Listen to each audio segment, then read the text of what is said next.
Okay mga tol, so this is how Dante looks right now. There will be changes with Dante mamaya. So abangan nyo at tutok lang kayo dyan. Let's go!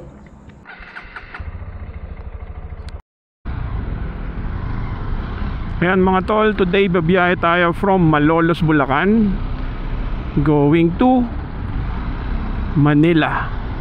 Ayan, abangan nyo kung saan tayo pupunta at kung ano ang mababago dito kay Dante. Excited na ako mga tol. Pero for sure alam nyo na kasi makikita nyo yung thumbnail nito bago nyo buksan yung video. Dito tayo sa MacArthur Highway. Ayan, going up to MacArthur Highway from Malolos, Bulacan. Ayan. So ayan mga tol, makikipagbakbakan tayo dito sa Lubacan, Bulacan. Yan, dito sa MacArthur Highway kasi ano, gumagawa ulit sila dito ng kalsada. Tsaka share ko nga lang pala sa inyo mga tol, napaka-pogi ng bago nating gloves, no? Lakas makapogi. Yan, no? Budget friendly yan, no? Fast house gloves. Yan, kung trip nyo rin to, madami silang designs mga tol. Nakikita ko lang to sa Instagram eh, pero may na-discover ako na ano, na mura lang. Kung gusto nyo rin ng ganito mga tol, ayan, lalagay ko sa link sa description ng video na to. Ayan, para di na kayo maligaw. Napakarami pang designs nito mga tol. Angas oh, diba? Pogi. Ganda pa, kitang kita. Ayun, and also ayan, ito yung phone mount natin. Marami nagtatanong sa previous video ko na pinost dun sa Facebook, sa Reels. Ayan, so ito yun, Motowolf. Ayan, so universal phone mount to. Pwede mo siyang i-adjust depende sa laki ng phone mo. Tapos ito,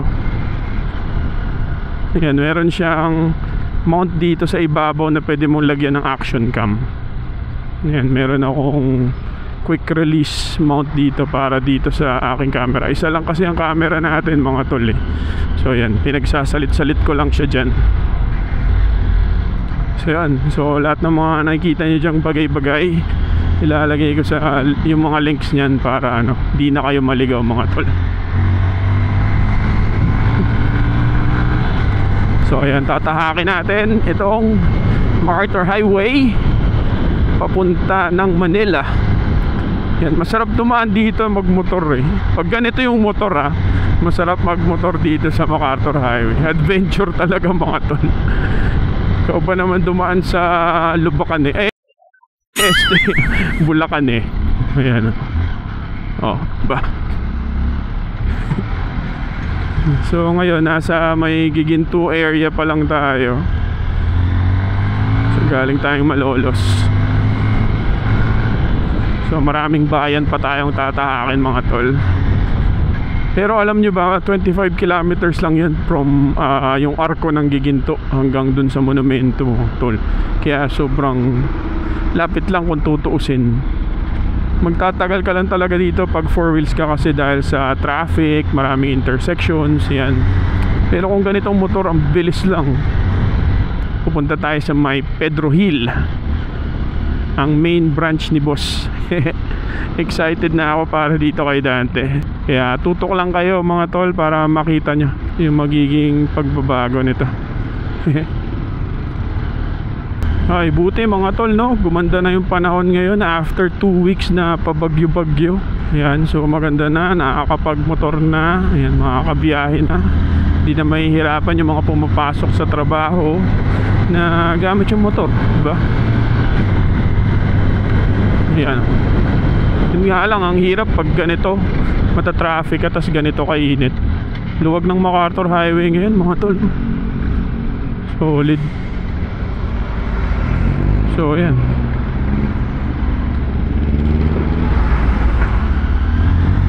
daming ginagawa talaga dito sa Bulacan.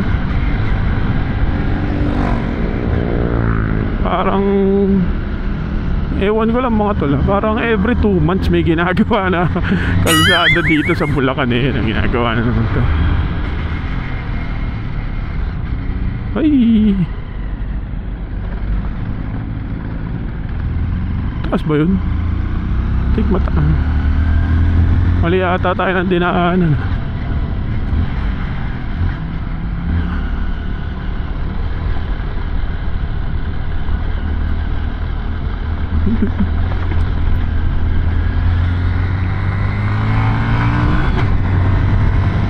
O diba, adventure.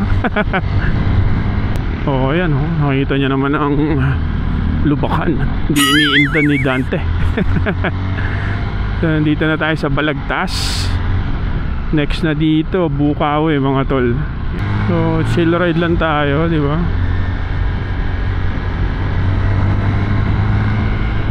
Nung bumabagyo, ito yung bahang area dito sa Balagtas eh. Ayan o. Tapos ayan o, hindi nakikita tong mga lubak na to, kaya delikado sa mga motor, biglang masisilat. Yan o, grabe. Yan o, dito parang may mga nagsemplang pa dito. Dahil since hindi nakikita yung lubak, ayun, pumasok sa portal. So yan, yan yung mga delikado. Kung patag sana yung daan, okay pa yan eh. Pero medyo mataas yung baha dito nun, hanggang dito sa tulay. Buti ngayon talaga ay gumanda na yung panahon. Welcome to Lubakan. Basic. Ano, basic nga din dito sa ano, sa Rusi oh. Lakas din to eh. Ito nga yung ginagamit na ano eh, sa kulong-kulong nun sa baha. Napanood ko sa video ni Boss Red. Grabe, di ba? Dahil ginagawang kalsada lagi dito. Parang every 3 months eh. Yan, nasa Bukawi area na tayo mga tol. Nakita nyo naman, ginagawa pa rin mga kalsada dito, di ba? Grabe dito sa Bulacan.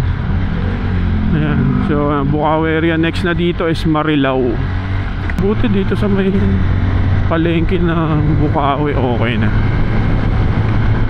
Nakaraan pa ang ginagawa yan. Gagawin kaya nila yan ulit after 3 months.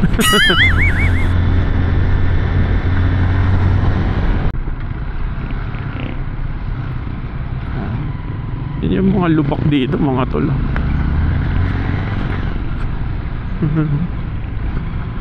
Lakas oh, Honda. Lakas ng Honda mga tol, TMX yan. Oh, diba? Solid. Yan, pag mga ganyang shoulder mga tol, singit responsibly ha. Huwag pa bara-bara kasi minsan yung mga sasakyan ganyan gumigilid. Tsaka hindi tayo nakikita niyan kung hindi tayo agad-agad nakikita kung mabilis. Lalo na yung mga ganito tahimik na motor. Yan, kaya singit responsibly, okay? Para lagi tayong safe sa daan, para iwas din sa initan ng ulo. So dito tayo sa Bukawi area. Next na dito is Marilao. I think malapit na to sa boundary ng Marilao eh. Tignan nyo, sandamakmak yung mga gawaing kalsada, di ba? Nakailang bayan na tayo mga tol, pero lahat ng bayan ay merong ginagawang kalsada dito sa Bulacan. Okay, pang isa. So tingnan natin sa Marilao kung ang Marilao ba walang ginagawa. Dito Biginto, Balagtas, Bukawi. Sa Marilao kaya. Ito yung mainly nagiging cause ng traffic dito sa MacArthur Highway actually. Kasi yung titingnan yung mga tol, ang luwag ng MacArthur Highway. 4 lanes yan oh. Pero nandaan sa mga ganyan. Ewan ko, kasi nadadaan naman ako minsan, okay naman yung kalsada. Pero ewan ko. So sa mga taga Bulacan or mga taga dito, alam nyo ba yun? Yan, sa Malolos kasi ganun eh, madalas din eh ginagawa eh. Basic to, lubak. Ito pa lang pala tayo sa ano, papuntang Philippine Arena. Ayan o, nakita nyo yung pure gold na yun. So sa kaliwa nyan, dyan yung papuntang Philippine Arena, yung mga pinaggaganapan ng concert, diba?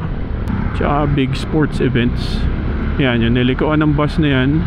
Kasi may exit dito eh, sa NLEX. So if you go straight there. Yan, tingnan natin ang Marilao kung wala bang ginagawa kalsada dun. Dito sa parte ng Bukawi na to, approaching Marilao area. Yan o, ang ganda diba? Ang luwag ng MacArthur Highway mga tol.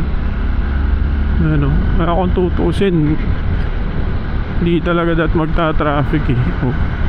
Luwag ng kalsada dito. Ayan, nagta-traffic lang talaga dun sa mga area na may ginagawang kalsada. So ayan, actually ano na to, Marilao area na to eh. Yan, so boundary ng Bukawi and Marilao. So dito kaya sa Marilao meron kayang part na ginagawang kalsada. And next dito sa Marilao is May Kawayan, Bulacan. So I think yun na yung huling bayan bago tayo lumipat ng Manila. Yan, dito ang ganda ng kalsada mga tol, oh. Linis. Ganyan sana lahat eh, no? Sobrang ganda dito sa MacArthur Highway. Yan yung reason ba't yung iba mas pinipiling dumaan sa expressway. Pero pag nakamotor kang ganito, sobrang chill. Kaya mas malapit yung distance nito technically eh, kung pupunta ka ng Manila. At hindi ka pa magto-toll gate, diba? Yun nga lang, advantage lang yun kung ganitong klase yung motor mo, sakyan mo. Kasi kung hindi, hindi convenient dito magdaan kung naka big bike ka or yun, naka 4 wheels. Tapos pupunta Metro Manila. Uy, mukhang walang pagawain dito ah. Mukhang may bayan na makakalusot na walang ginagawang kalsada. Malapit na tayo sa may SM Marilao eh. So medyo mahaba-haba pa tong MacArthur Highway sa Marilao area. Perfect kaya to na walang ginagawa. Astig nito mga tol, oh. Kapag natapos yan, madali na ang biyahe from north to south, diba? Solid yan mga tol. Dito na tayo sa may SM Marilao at wala pa rin tayo nakikita ang ginagawang kalsada. Diba? Makakalusot ang Marilao ah. Ito mga tol, approaching May Kawayan area na tayo. So walang road construction sa Marilao area dito sa MacArthur Highway. Nice. Yeah. So let's see naman dito sa May Kawayan area. Siguro wala na naman din dito sa Valenzuela na ata yun. Which ibang parte na yun, hindi na yun parte ng Bulacan. Dito sa May Kawayan, dito ang start ng build up ng traffic mga tol. Kasi maraming traffic light dito in intersections eh. Hanggang sa Valenzuela area na yan, madaming traffic light. So kapag dito ka dadaan at naka 4 wheels ka, dito na kayo aabuti ng siyam-siyam hanggang sa Valenzuela. And parang wala siyang pinipiling oras eh. Kasi tingnan nyo, ngayon ay alas 3 ng hapon mga tol, pero traffic pa rin. Pero yun nga, maraming traffic light. Bawat kanto dito may traffic light eh. So ayan mga tol, nandito na tayo sa may Monumento area. So padiretso tayo dun sa kabilang side, second exit sabi ni map, dahil pupunta tayo ng Pedro Hill sa main branch ni Boss Batosay. So yun, so dati Citisay natin na nagkaroon ng Boss Batosay, ngayon ito namang si Dante. Excited na ako sa kakalabasan niya. Dito na tayo sa Metro Manila. From Bulacan to Metro Manila mga tol, solid na biyahe. Yan, nabakbakan talaga dito sa kalsada. Yung bagay talaga dito yung ganitong motor yun. Kaya marami rin nagmumotor mga tol. Tinan nyo naman, kasi convenient eh. Kalaban lang talaga natin sa motor kung kapag umuulan. Yung init medyo kaya pa yan eh, kasi mahangin naman kapag nagmomotor. Huwag ka lang maiipit na sa traffic tapos nakabilad, yun di ka talaga makasingit. Yun lang.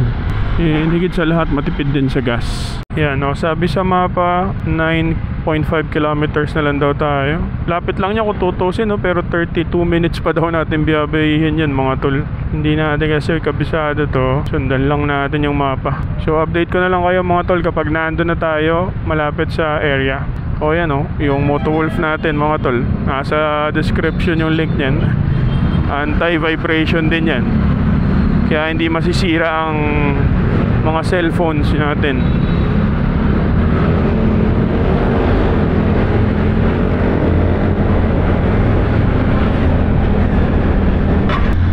Three kilometers away na lang daw Nandun na tayo sa main branch ni Boss Batusay.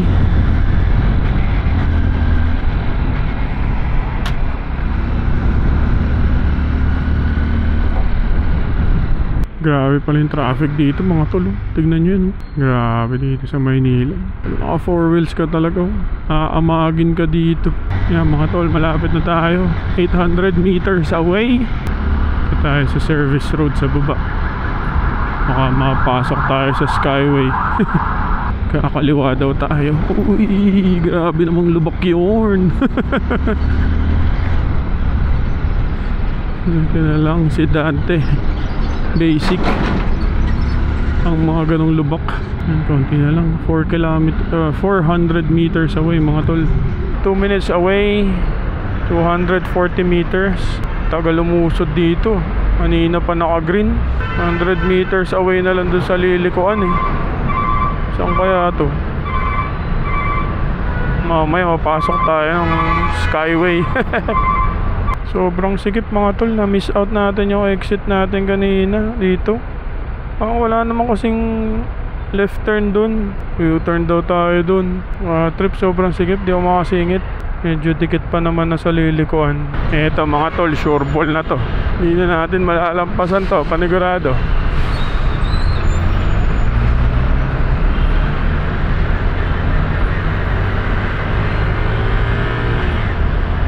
Yun, finally makita na natin mga tol. Ayun.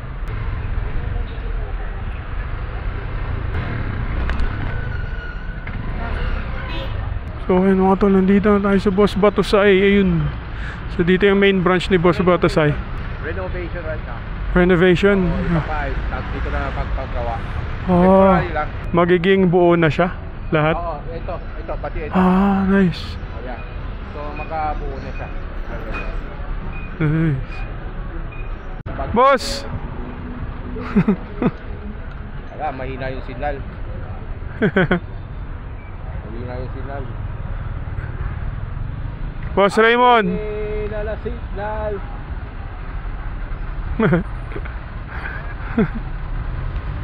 So currently nire-renovate yung main branch nila. Ayan.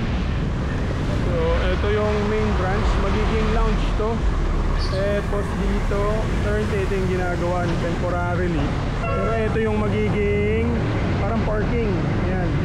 Tapos ito yung main site na before. Ito yung magiging lounge or yung waiting time. Tapos ito naman yung magiging gawaan. So magiging malaki na yung Boss Batusay. Ito yung gawaan, tapos lounge, tapos ito yung magiging parking area. So yung buong to is going to be parang flagship na to ni Boss Batusay. Kaya naman customer mga tol. Grabe, solid, diba? Ang dami. Antay sila sa loob. Gawa ni Boss Batusay, diba? Quality mga tol. Alam, miss ko tuloy si Tisay natin. Ayan. Solid, diba? Look at the speakers, sobrang quality. Ang dami pang nakapila mga tol. So si Dante, ano ba nga niyo? Babago yun si Dante. Sama na si Boss Philipo. Ano natin.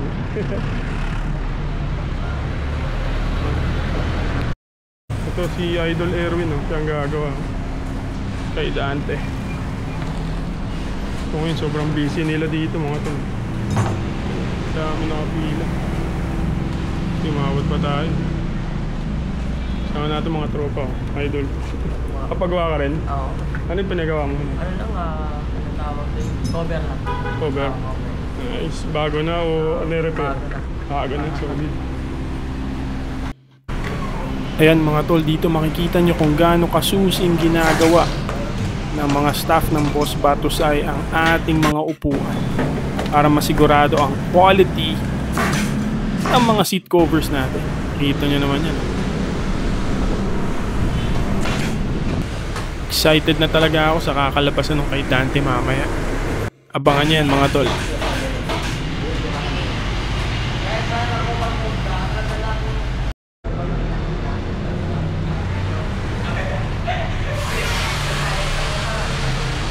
So eto mga tol, yung magiging lounge area.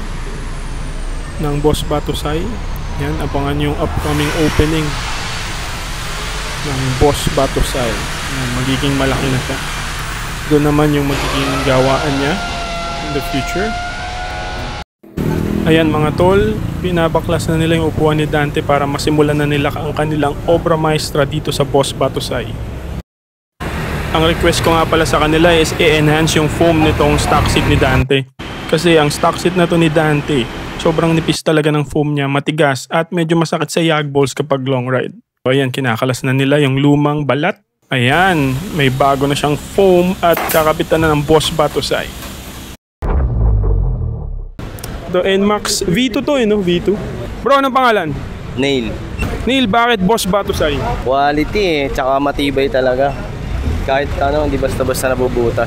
First time mo ba nagpagawa dito? Pangalawa na. Pangalawa na? Isa sa Honda Click ko, tapos ito sa NMAX. Solid bro, solid. Okay, ride safe bro, ride safe. Ito pa isang mga tol, oh. Ayan, oh. NMAX V2 ulit. Pogi, no? Kasi pogi din yung may-ari, eh. Pangalan bro? Michael. Michael, bakit Boss Batusay, Michael? Siyempre, matibay, solid, quality. Oh. Ilang beses ka na nagpagawa dito bro? Una pa lang to. Una pa lang? 2 taon na. Meron na? 2 taon na. 2 taon na pala to mga tol, oh. Pero tingnan nyo, buong buo pa. Kung naalala nyo yung vlog ko dati, si Tisay, 3 years na yun. Buong buo pa rin. Parang bago pa rin. Bulok na yung motor ko, yung buong buo pa eh. Solid Michael, ayos. Ayan mga tol, oh. Super ka-excite talaga yung kakalabasan nitong seat ni Dante. At ayan, sinusukatan na siya. Nung magiging cover niya, gagamitin nga pala nila dito ay yung Mondragon leather. At ayan, kung makikita nyo, masusi nilang tinatabas yung tela dahil i-customize nila yung seat ni Dante. Kauna-unahan nga pala si Dante na dirt bike or supermoto na magkakaroon ng ganitong customized Mondragon seat by Boss Batusay.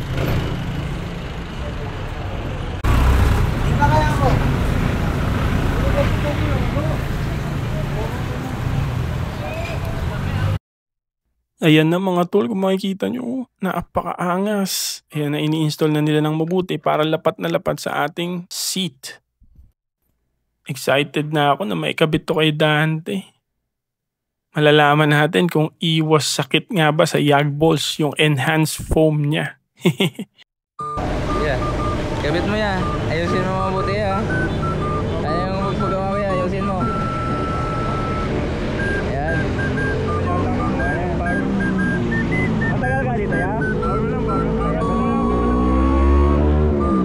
Nakasimula ko pa lang kung masisisan siya ako agad. Ganyan talaga yun ya. Ayusin mo yan. Ayan na mga tol, napakaangas. Grabe oh, solid. Excited na ako na masubukan siya. Lalo na yung pagkaka-enhance nila sa foam ng seat. Ayan oh, kung makikita nyo, hindi na siya lubog. Ayan, gawang Boss Batusay. Tatak Pinoy yan mga tol.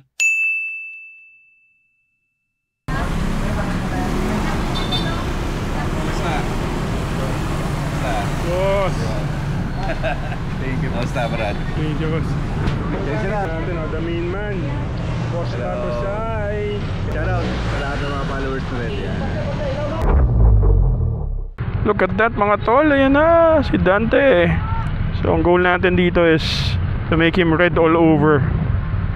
Solid Boss Batusay. So ayan, uwi na tayong Bulacan, kasama natin si Idol Nerf. Ayan. Ayan na yung kaya, oh, grabe oh. Camel, solid.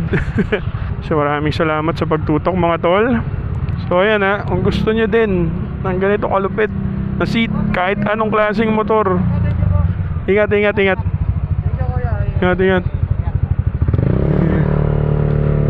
Yan o, kahit anong klaseng motor, kayang-kaya dito mga tol. Oh. Tatak Pinoy mga tol. Let's go.